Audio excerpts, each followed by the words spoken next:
Um, as Vicky just mentioned, I'm with the Bureau of Indian Affairs in Anchorage, Alaska. I'm a civil engineer here. Um, my parents are in Colorado. My American grandparents are out of Missouri. My German grandparents are out of Germany. And I've kind of wandered the world. Got about 8 years here in Alaska working on projects, and I look forward to sharing on the tribal transportation program inventory process and perhaps answering some questions. So let's go. Um, our agenda today, we'll talk a little bit about the tribal transportation program pillars. We'll talk about the inventory submittal cycle. We'll talk about some of the tracking systems that we use here at the BIA for your inventories. We'll take a tour of the TTP inventory checklist, specifically the regulations that we abide by and that drive that checklist. Uh, the tribe's long range transportation plans, strip maps, Alaska's Congressional District 01. We'll talk a little bit about data sheets, resolutions, memorandum of agreement, memorandum of understanding, or APAR. We'll talk about average daily traffic counts. We'll then transition to the TTP inventory comment letter. We'll talk about the sections in progress report. We'll visit with a couple of frequently asked questions, and then I'll have a slide for you at the end with telephone numbers of basically points of contact that you can work with. At BIA, we have 220 some tribes that we support with transportation programs. We have an insufficient number of people to meet that mission. So what we do is we break it up, and generally, we're each point of contact is supporting about 30 tribes. Okay, so the 6 pillars of the tribal transportation program are here: um, planning, design, construction, maintenance, transit, and safety. Those are contracts that we work and support our tribal counterparts with. All of those are basically all regulated by the Code of Federal Regulations. We also work with what we call self-determination officers. They're contracting officers, and we work on contracts in order to meet those needs. All of that, the foundation is stewardship, trust, and accountability. So it's an open process. We have nothing to hide. We share, and we ask the same for the folks who work on those contracts with us, our tribal counterparts. So you may be familiar with the inventory submittal cycle. If we're thinking in terms of circular time, data sheets go out to the tribes that we support by the 1st of November. We receive feedback from the tribes with new routes that they'd like to include in the inventory by the 15th of March. If they don't make that deadline, that cycle goes every year. So we're flexible and we can work with you. But for the particular fiscal year, we're asking that you turn in your submittals by the 15th of March. BIA will review those submittals, and then we put together a letter addressing what's correct and what does not meet the federal regulation, and we provide suggestions on how to meet that federal regulation. Your civil engineer and your civil engineering technician will be reaching out to you during that time via phone and email, and then addressing those particular concerns with your transportation program representatives from the tribe. Uh, we're asking that the tribes respond by June 15th, uh, and we're looking for a formal response there. That could be an email, that could be a memo. But essentially, what we're asking that the tribe's transportation experts address each of those points in that letter that BIA sent out on the 15th of May. Uh, BIA will take those responses uh, and work with the tribes to make sure that data gets entered into our database, our RIFDS database, by the 15th of July. And that's a firm date also.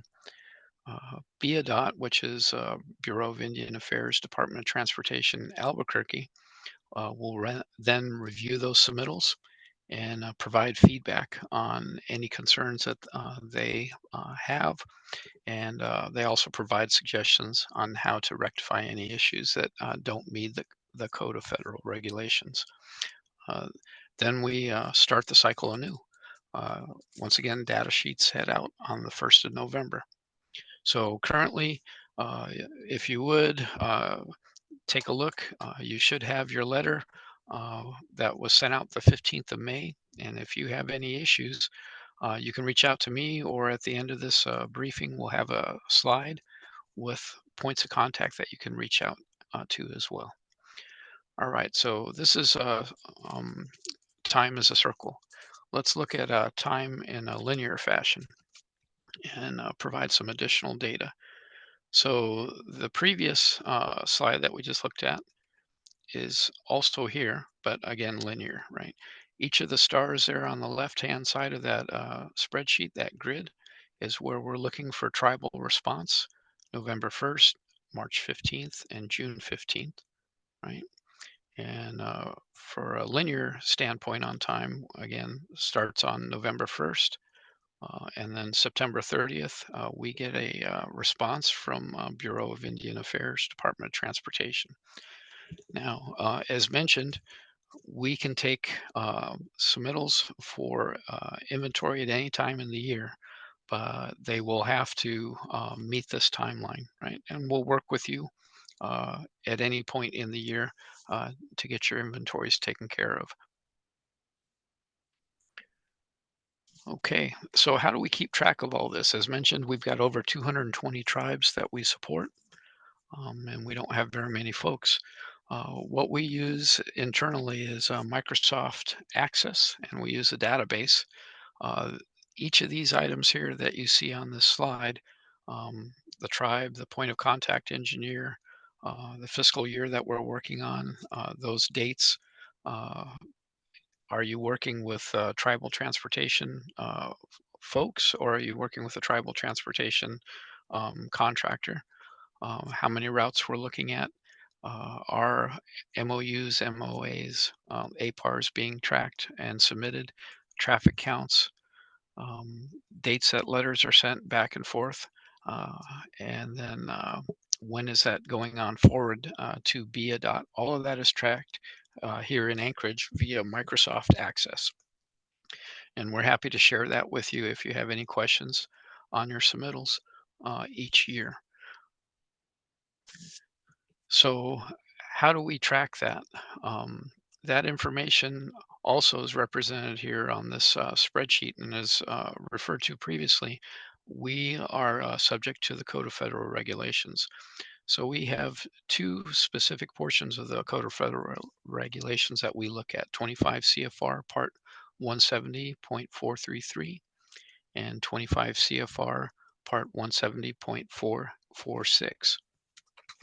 Each of those break out what it is that we're looking for in the tribe's transportation submittal to get the inventory updated. So let's take a look at that. Um, in 170.443, first thing that you see on the line there is tribal resolution. That's very important. We're looking to have the council's buy-in. We're looking to have the tribe's buy-in. These are public funds. They're accountable. They come from U.S. taxpayers, yourself, myself, and accountability and audits and public trust is very important. And that's why we ask for a tribal resolution each time. Copy of LRTP, that's the Long Range Transportation Plan. We'll talk about that. Um, Basically, your LRTP needs to be updated every 5 years. It needs to be reviewed annually. And what we're looking to do is have the items that you want to submit in your inventory tracked in your LRTP. Okay, we talked a little bit about MOAs, MOUs. Um, all of that is on our checklist here, and we look for copies of those if you're partnering. We're also looking at easements and right-of-ways. That's very important for routes. We have to be good stewards and we have to be good partners. So those documents show that we are good stewards and partners. We take a look at public involvement. Uh, we take a look at the environmental impacts as well as engineering and construction challenges for your particular inventory item. These inventory items could be something like constructing a bridge, constructing a road, constructing a facility. So there are a number of impacts that occur as a result of that design, construction, and maintenance. So we take a look at those things. We also take a look to make sure that we are fiscally and financially correct uh, with what we're doing with this particular project. And we'll ask about that type of documentation. All these items will guide you through, and we're happy to help. And then we want to take a look at who's going to be responsible for maintaining this particular facility. Again, a bridge, a road, or a building once construction is complete. As we all know, Alaska is a very harsh environment, and maintenance is a very important part of any type of transportation program. This takes us over to 25 CFR, Part 170.446, which are the minimum attachments that we're looking at in your transportation inventory submittal. So again, the LRTP is the Long Range Transportation Plan, Tribal Resolution, Strip Map. We'll talk about each of these items in detail. Uh, Average daily traffic, the, uh, basically documentation and data is very, very important to this process. We like photos if possible. We like to take a look at cost estimates to see where we're at. And then again, if we're working with partners, we want to make sure that folks have acknowledged the responsibility that we're asking them to take on. Okay, so that's our checklist. This checklist, as you see here, uh, is detailed in the Code of Federal Regulations, and 25 CFR 170.443 is very important to proposed routes. Proposed routes are obviously something that is proposed. It's not yet been built. In order to get it to that point where we can allocate construction funds, we need these items. So this is just what we talked about in the checklist. The resolution, the long-range transportation plan. Again, those need to be updated every 5 years, and it should be reviewed annually.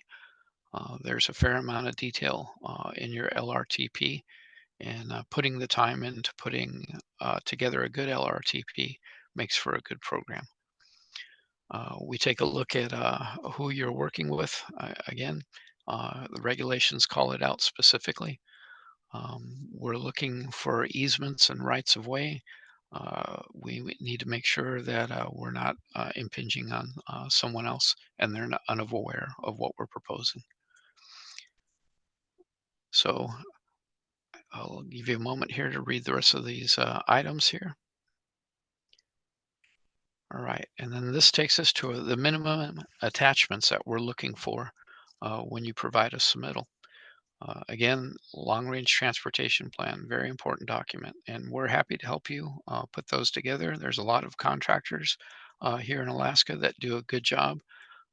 We get to review those LRTPs. I'm very pleased to see those. Again, the timeline, however, every 5 years, Alaska is hard on transportation networks and assets, and things change, so that needs to be updated. That tribal resolution that we spoke about, the strip map, and we'll go into particular detail here in further slides on what comprises a good strip map. Um, just think a picture is worth 1,000 words. You're going to be conveying information from your village to Anchorage and then on to Albuquerque. And the folks in Anchorage and the folks in Albuquerque may or may not be able to get out to your site. So a good strip map is it's very important. The data, the average daily traffic documentation is another important piece. We'd like to know how many folks are traveling on that network. And then that, of course, feeds into your design, right? If you have low traffic, those constraints and design criteria are different than if you have high traffic. Typical representative section photo or a bridge profile photo. Photos are great. There's a lot of folks who are working with drones these days too, and a photo is worth 1,000 words. Cost verification. These are public funds. These are taxpayer funds. Accountability and auditing is very important, so we'll be taking a close look at that. Acknowledgement of public authority responsibility. Again, if you're sharing risk, if you're sharing tasks, be it maintenance tasks, construction tasks, or design tasks, we're asking that that be documented by that authority, and that's part of your submittal packet. Okay. All right. So this is a long-range transportation plan cover page. I've seen them as short as, let's say, maybe 30 pages and as long as several hundred pages. It depends on how big your transportation network is, how many facilities that you have, how many projects that you're working on, how many projects you're forecasting for the future. That document, again, needs to be updated every 5 years and reviewed annually. Things change. That curve in the road, maybe the guardrail is no longer there, or maybe there are some potholes there that need to be addressed. Uh, every season brings something new. Okay, strip maps. Strip maps, again, pictures are worth 1,000 words. You're sharing information with somebody in Anchorage who may or may not have made it out to your location. And then Anchorage is sharing that information with folks in Albuquerque who may or may not make it out to your location. So what we're asking there is broken out in the Code of Federal Regulations, but specifically, these are a few things that we have listed here on the map um, and the slide, and we'll take a few questions on here. But essentially, what you're looking to do is show everyone where that facility is at, and what are the boundaries, what are the state boundaries, the county boundaries, borough, tribal, and congressional boundaries. For Alaska, there's only one congressional boundary, and we'll address that. We also want to know about the dimensions of the facility. So on that strip map, we're asking for latitude and longitude. So we understand where it's located when we use systems such as geographic information systems, GIS, or the types of uh, technology. Latitude and longitude is very important. We're asking for a north-seeking arrow, so we understand where north is on your map that you prepared, the scale of the map. That helps us figure out, for example, on this slide here, how long is that road, right? You can take a piece of paper and a pencil and mark that scale, which is on the bottom left-hand side of that picture there, just above the white block that says legend. And then you can mark along your road with that little scale to figure out how long that road is, right? Just a check to see what we're discussing. Designation of our road sections, very important. Different things happen in different sections, so we're looking for you to share that with us. Um, where did you take those traffic counts? We'd like to see that broken out on this strip map and other nearby facilities. And then we have a typical table that we're asking you to take a look at. And again, we're happy to help you prepare these. I notice that a lot of the contractors that the tribes are working with are well versed in the preparation of strip maps and well versed in the use of GIS. As an aside, I would say that uh, Bureau of Indian Affairs is very interested in geographic information systems, GIS, and is in fact sponsoring tribes in that they offer free GIS software for the transportation department of tribes. They offer free guided training via Zoom, and they also offer free independent training so you can take it at your own pace. If you want to work on it this week and not work on it for 30 days and then come back to it, you can. That type of independent on your own coursework. And they're very decent courses. I've been taking some of those, and GIS is a very good tool to help manage the tribe's transportation network and program. So getting back into some of the strip map language that we talked about, this is an excerpt from the Code of Federal Regulations, and these items are all detailed there. That's why we ask for those items. Again, we're happy to work through producing strip maps with you. And a lot of your engineering contractors are doing a very good job of meeting these requirements, and we appreciate that. So uh, let's do a quick frequently asked question on mapping. Let's think about it here for a moment before I flip to the next slide. The question is on the next slide, what is missing from strip map 1 on the left compared to the earlier sample 2 strip map on the right? So strip map on the left there, strip map number 1, does not have all the information that you see on strip map number 2, and that's what we had talked about in the previous slide. That strip map number 2 meets the requirements of the Code of Federal Regulations. So if you are at the point where you're at strip map number 1 with those strip maps that you're working on, please reach out to us. We're happy to help you uh, get it to where it looks like strip map number 2. Okay, and the specific things that strip map number 1 is missing is that north seeking arrow, the notes, and then for Alaska, Congressional District 01 encompasses the entire state. And keep in mind that BIA covers all 50 states. And your information heads to Albuquerque along with the information from transportation departments across the United States. And that's why they're asking us to call these things out specifically, right?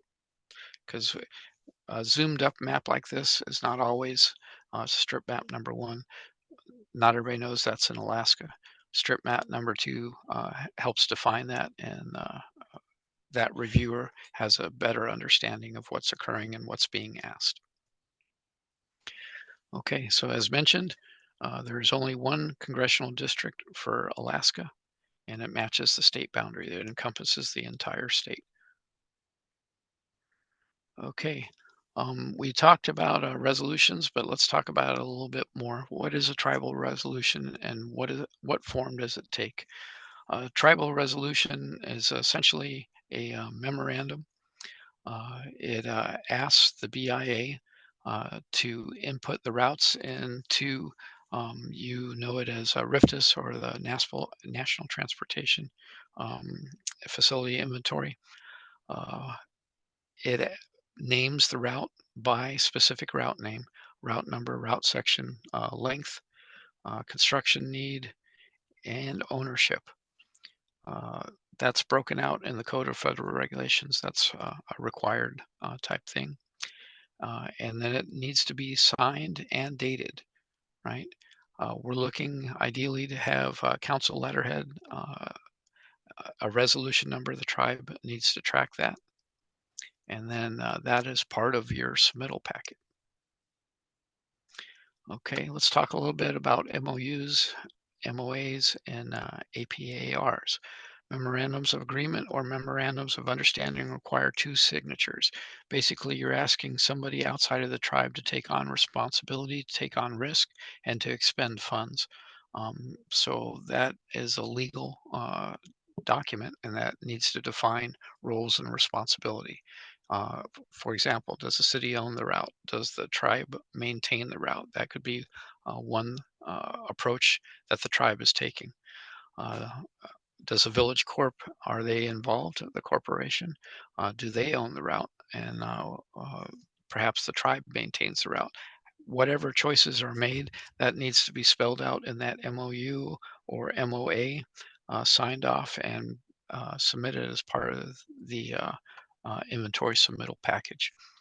APAR is an acknowledgement of public authority's responsibility. Again, you're asking somebody to take on risk. You're asking somebody to expend funds, and somebody, you know, you want to break out what roles and responsibilities, how they're assigned between what the tribe's transportation department's going to do, and then this other group of folks that you're working with. We have a couple of four examples here. A state in your APAR, you may have the state owning and maintaining the route. It might be the city, or it might be the village corporation or the regional corporation. Uh, if you need help with these three types of documents, we're happy to help you out. We have drafts that we can share, and we're happy to review at any time. So please reach out. But MOA, MOU, or APAR is part of your submittal packet, and we are looking for that. Um, this here is top block is taken from the regulations. And the bottom block is an example from the village of McGrath uh, of what a memorandum of understanding can look like. So let's take a moment and read over that.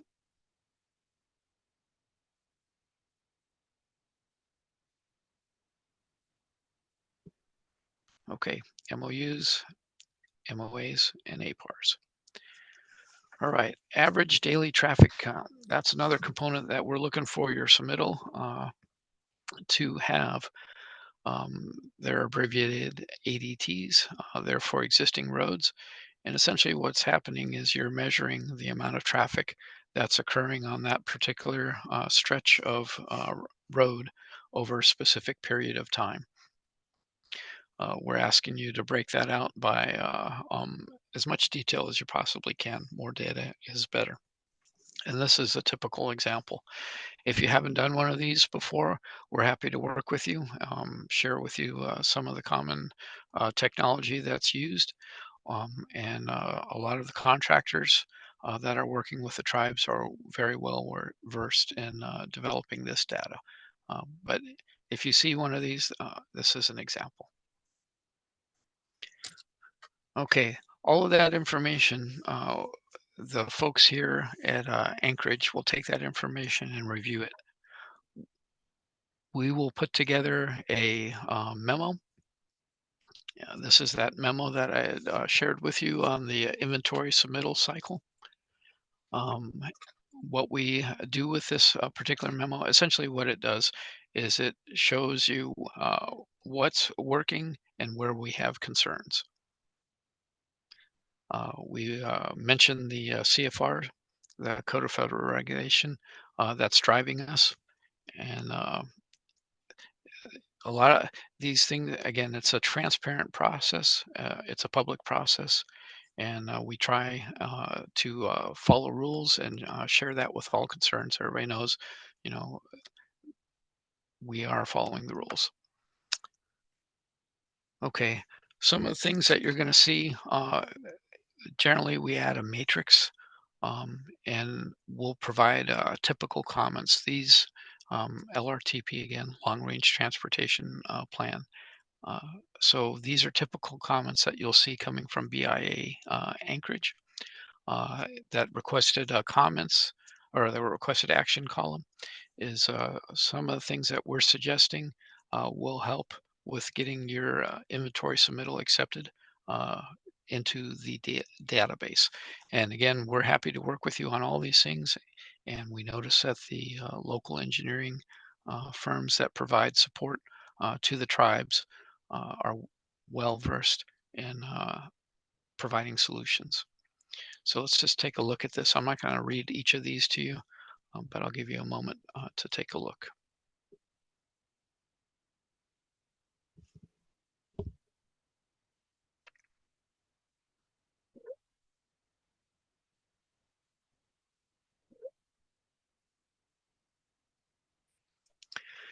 Okay, once all of this information is collated and submitted and reviewed, uh,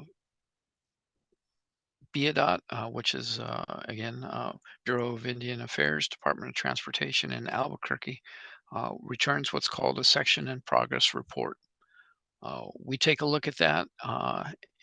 That report is broken out by a particular route and section, and it provides us guidance on whether or not your submittal has been accepted, or if it's not been accepted, why it hasn't been accepted, and what needs to be done in order to get it accepted into the official inventory. So let's take a look at this here for a moment.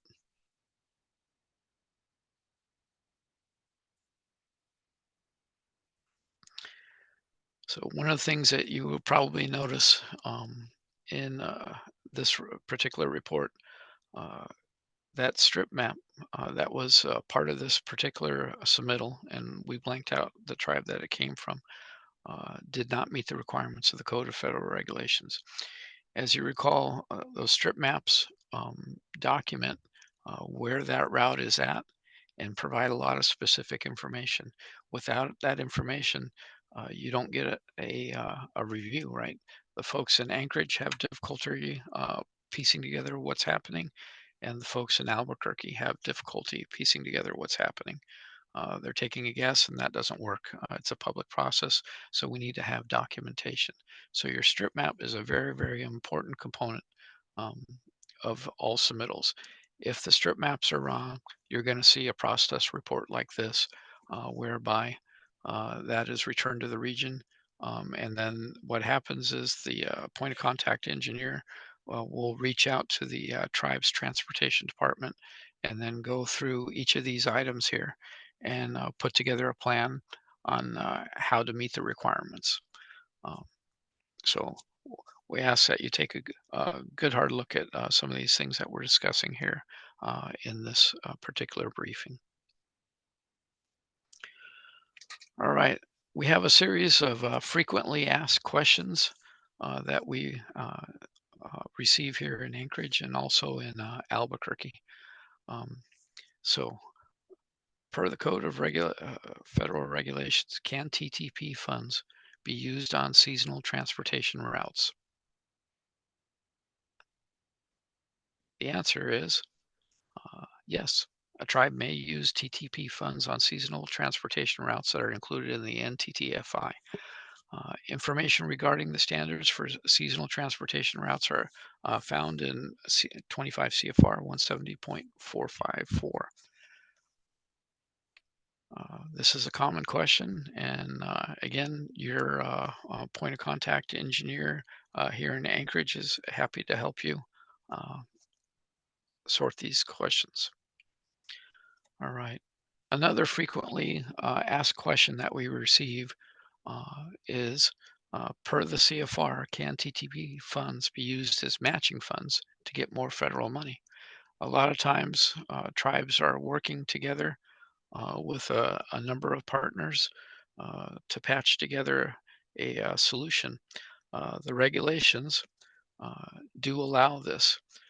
We notice state of Alaska, Denali Commission, the Rural Development um, folks out of USDA, US EPA, and other folks provide competitive grants in many cases that can be used as matching funds to accomplish a project.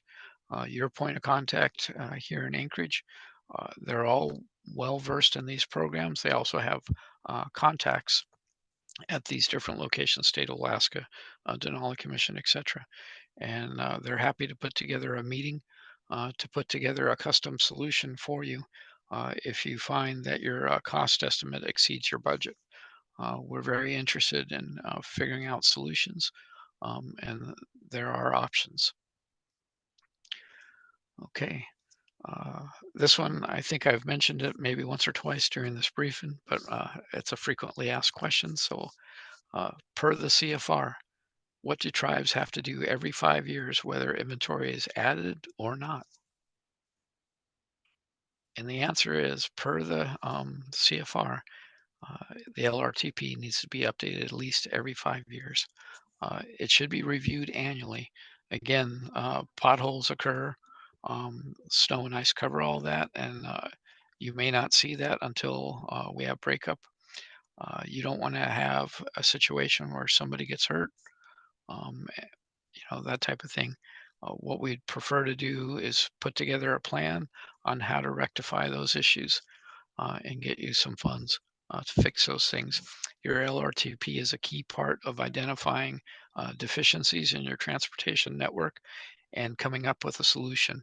Uh, so it's a very, very important document. As I'm reviewing LRTPs in our TTIM's database, I noticed that some of them are either approaching or exceeding that 5-year mark. And I just really like to stress with you, we're here to help you with that, and we'd like to get those current. It's very, very important. Okay, so points of contact. As mentioned,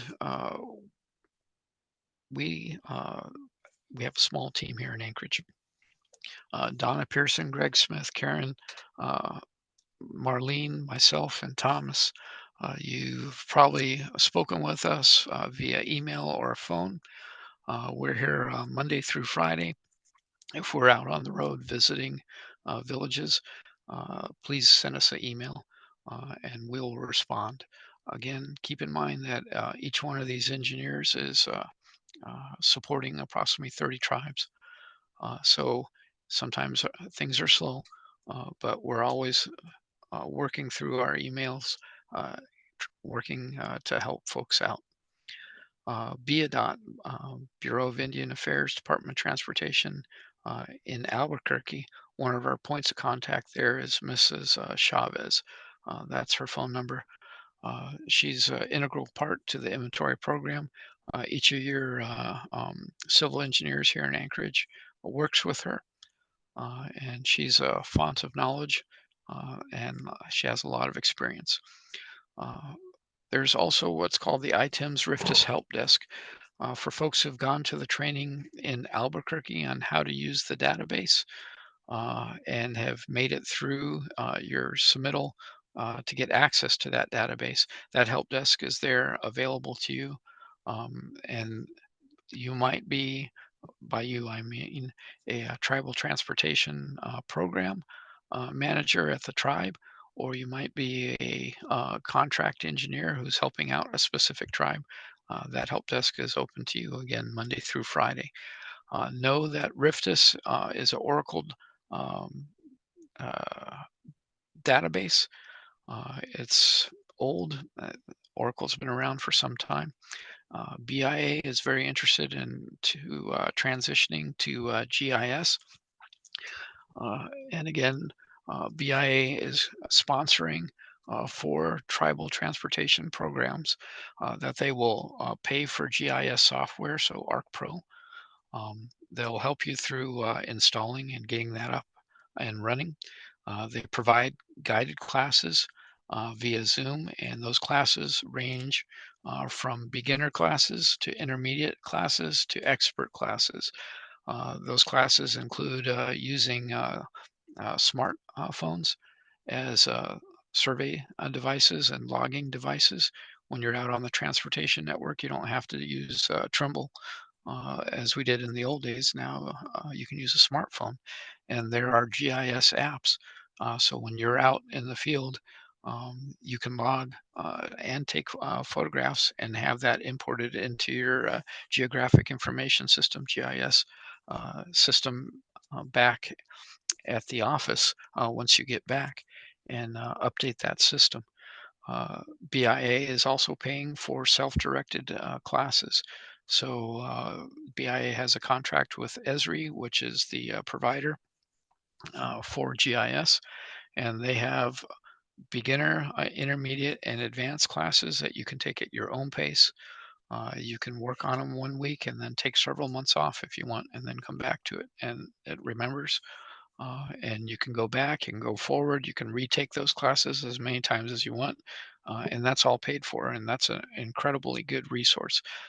There are also folks at the GIS help desk that will help you with working with GIS. And some of the folks here in Anchorage are conversant with GIS and willing to help you.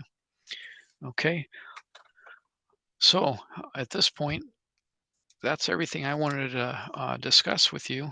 That gives us about 15 minutes, and I'd like to throw it open to any questions. All right. Well, thank you, Stephen. There are 4 questions already posted in the Q&A section. One is, can you provide a list of contractors in Alaska that would help a tribe with the LRTP and also with the inventory update? Yes, I can. We have a list of contractors that we work with. I cannot provide any particular recommendations, the list only.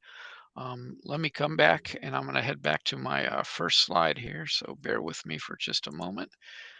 On that first slide, you're going to see my email address and telephone number, and I would ask that you send me an email, and I will be happy to send you that list.